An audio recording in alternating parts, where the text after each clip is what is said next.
நண்பர்களே, போன வீடியோ கொஞ்சம் சவுண்டு கம்மியாக நினைக்கிறேன். அது என்னென்னு தெரில. நம்ம ஃபோன் மிஸ்டேக்கா என்னென்னு தெரில. ஃபோன் மிஸ்டேக்கு தான். பாப்பா 10 தடவை கீழே போட்டா. பார்த்தீங்களா, உருகி வருது. இந்த உருக ஆரம்பிச்சிருச்சு. அப்படியே சும்மா பச்சை தண்ணி மாதிரி வந்துடும். காமிக்கிறேன் பாருங்கள். இல்லை தெரியுதுங்களா? இந்த தண்ணியாட்டு இருக்குது. இப்போ அடுத்தது இதே ஹீட்டில் போட்டோம்னா இப்போ டபக்குன்னு இந்த எப்படி பட்டாசோட இன்னொரு பட்டாசு வச்சு டப்புன்னு வெடிச்சிரு, அந்த மாதிரி இதையும் போட்டு உருவ வச்சுக்கிறோம். ஆனால் வைக்கும் போது நம்ம கையில் பட்டுற போது, கையில் பட்டுச்சுன்னா க்ளோஸ், கையில் பட்டுதுன்னா ரெட்டாட்டம் வந்துடும், கையும் சேர்ந்து ஆயிடும்.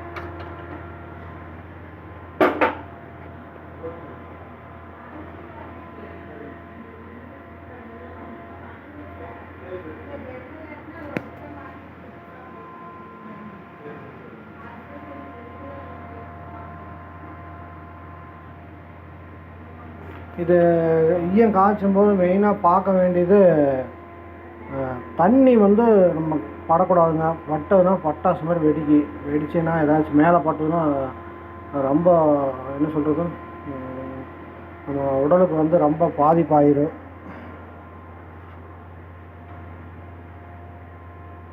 இதாக தெரியுதுங்களா, அப்படியே தண்ணியாட்டு உருகிடும். என்ன ஹீட் அடிக்கும் தெரியுங்களா?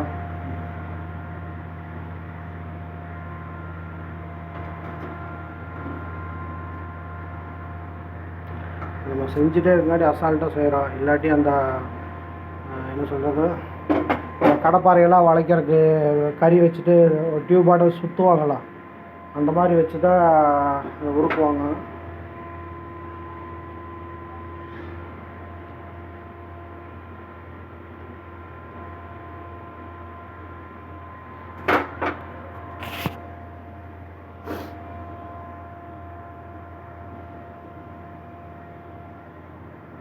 இந்த சைடே நிற்க முடியல தெரியுங்களா? இந்த அனல் பறக்குது அப்படியே தீயாட. இந்த சட்டியே செவந்து போச்சு பாருங்க.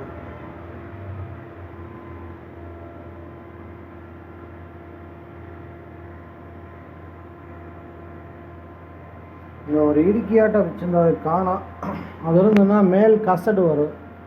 அந்த கசடை மட்டும் கரெக்டாக எடுக்கிறதுக்கு சௌகரியமாக இருக்குது. பார்க்கலாம், அடுத்து வரையில் உங்களுக்கு வேறு ஏதாவது இதை வச்சு எடுத்து காட்டுறேன்.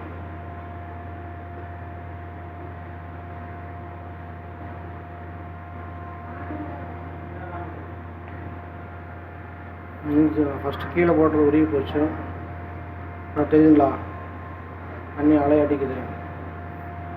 இப்போ இதுதான் இருக்குது. இது வேகமாக உருகிடும். நம்ம வருஷ கணக்காக இந்த மாதிரி வச்சு வைக்கிறனால தான் அந்த சாணப்பட்டறையில் தெளிவாக ஓடுது. இல்லாட்டி இங்கே ஒழுகிட்டே கிடக்கு. ₹400 received on PhonePe.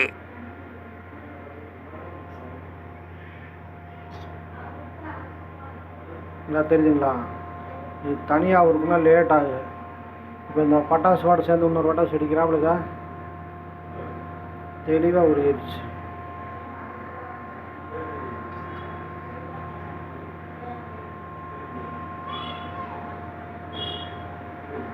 இந்த பாருங்க, சரிங்களா, அட்டாசமாக இருக்குது. எந்த காரணத்தை கொண்டும் இந்த மாதிரி உருக்கியில் தண்ணி மட்டும் பற்றக்கூடாதுங்க. தண்ணி பட்டால் ஆபத்தாயிரும். தண்ணி பட்டு கை கால் வெந்த ஆளுகள்லாம் நிறையா இருக்குது. சொல்லுவாங்களா, எலும்பு வரைக்கும் உள்ளே போயிடணும். அந்த மாதிரி ஆகி போய்தா ஈய சட்டியே சிவப்பு சட்டியாட்டு ஆயிடுச்சு. தெரியுங்களா?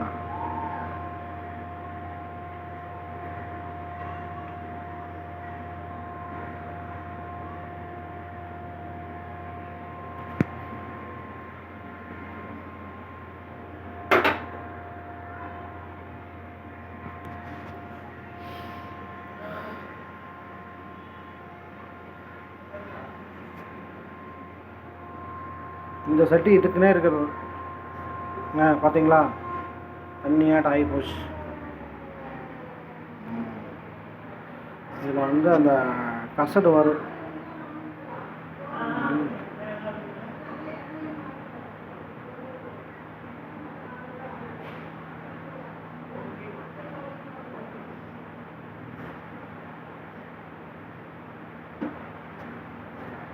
இது அப்புறம் நம்ம அந்த அடிக்கீழே வர்ற இது எல்லாம் எடுத்து வச்சுக்கலாம்.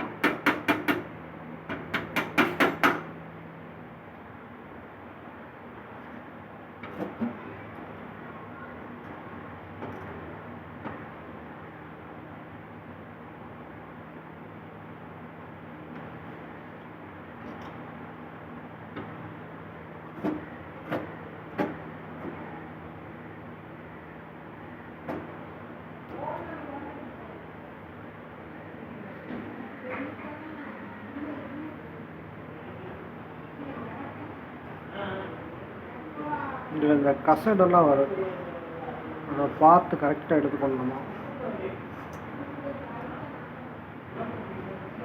அதுக்கு ஒரு கரண்டி அனுப்பிச்சிடலாம்.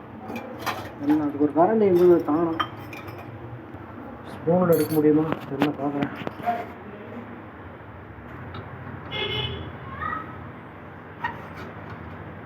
இது வந்து அந்த கடுகுன்னு சொல்கிறோம்ல, அது கசடும். அது என்ன ஸ்பேர்னு தெரில, ஆனால் இதெல்லாம் வந்து வேலைக்கு ஆகாது. மேலே உருண்டு வருது பார்த்தீங்களா, இது நம்ம இன்றைக்கி வரும்னு நினைக்காதீங்க, நாளைக்கு எடுத்தாலும் நாளைக்கும் வரும். இது எல்லாம் எடுத்துட்டோம்னா தான் அந்த ஈயை வந்து ஸ்டெடியாக இருக்குது.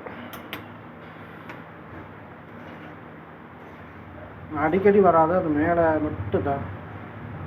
இதை மட்டும் இப்படி எடுத்துருவோம். எடுத்துட்டு இப்போ பாருங்கள், இந்த இதில் ஈயம் வந்து அந்த 1 2 தான் இருக்குது. இதெல்லாம் இதுங்காட்டி இப்படி ஈய தனியாக தெரியுது பார்த்தீங்களா, வேஸ்ட்டாக ஆகிட்டு போகுது. இதில் ஒரு ஸ்பெஷல் பாருங்கள், இவ்வளோ நேரம் எரிஞ்சிடலாம். ஆனால் இந்த இப்போ ஆஃப் பண்ணுறோம், அடுத்த 2 நிமிஷத்தில் என்ன நடக்குதுன்னு மட்டும் பாருங்கள். அவ்வளோதான், அதிக நேரம்லாம் நம்ம வெயிட் பண்ண வேண்டியதில்லை. அடுத்த 2 நிமிஷத்தில் என்ன நடக்குதுன்னு மட்டும் பாருங்கள். இப்படி தான் இதை சீசனிங் பண்ணணும். இதே மாதிரி 2 3 டைம் வச்சுட்டு, இந்த தெரியுது பார்த்தீங்களா கண்ணாடியாட்டா, இந்த கண்ணாடியாட்ட இருக்கிற இந்த அழுக்கு கசடெல்லாம் வந்து அப்போ கெட்டியாகுதுன்னு அர்த்தம். அப்படியே எடுத்து நம்ம அந்த கசடை பூரா எடுத்துகிட்டு அந்த கண்ணாடியாட்ட தெரியுது பார்த்தீங்களா டைல்ஸ் எல்லாம் அப்படி அழகாக இதை எடுத்து அதுக்குள்ளே நம்ம சாணப்பட்டர்களை ஊற்றணும்னா கன் மாதிரி ஓடும். ஒரு 10 பிளேட்டு கேரண்டி அப்படிங்கிறாப்புல. அதாவது 10 கல் பிளேட்டில் 10 கல் கேரண்டி ஒரு தடவை ஈய ஊற்றுனா.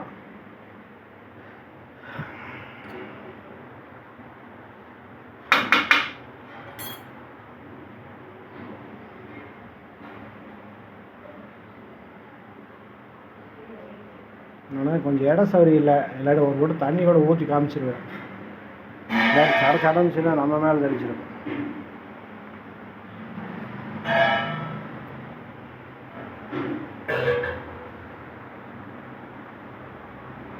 தெரியுதுங்களா?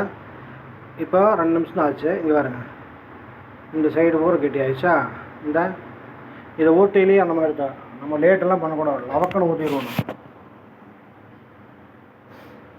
அப்புறம் ஊற்றும் போது நான் காமிக்கிற மாதிரிங்க, முழுசாக புழக்கணும் ஒரே மாதிரி ஊற்றணும், இல்லாட்டி அது சிக்கலாகி மாறிடுங்க. ரொம்ப வெயிட் பண்ண வேண்டியதெல்லாம் இல்லை, அப்படியே கெட்டி ஆகிங்க.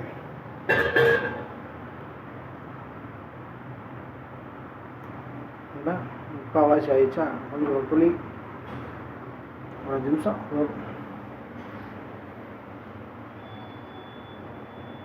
சரி, ஓகே நண்பர்களே, இவ்வளோதான் எடுத்து வச்சுட்டு இது இப்படியே இறக்கி வச்சுருவோம். மறுபடியும் வந்து நாளைக்கு இதே மாதிரி 2 நாள் கழித்து இதே மாதிரி ஹீட் பண்ணணும். ஏன்னா ஊற்றுறதுக்கு முன்னாடி ஒரு 2 3 தடவைனாச்சும் இந்த மாதிரி செஞ்சால் தான், இந்த கசடை எடுத்துட்டா தான் அந்த இது வந்து தெரியுங்களா, இதில் 1 2 தான் ஈயம், மறுபடியும் பூரா இந்த கசடை எடுத்தால் தான், இந்த கசடு உள்ளே வந்துட்டு ஹீட் ஆனால் ஈயம் ஒழுகிடும், அந்த பிரச்சனை வந்துடும். அப்படியே தண்ணி மாதிரி இருக்கிற ஈயத்தை ஊற்றினா தான் அப்படியே ஸ்ட்ராங்காக நிற்கி. சீசனிங்கன்னா இதான் இந்த பேத்தையெல்லாம் எடுத்துறது.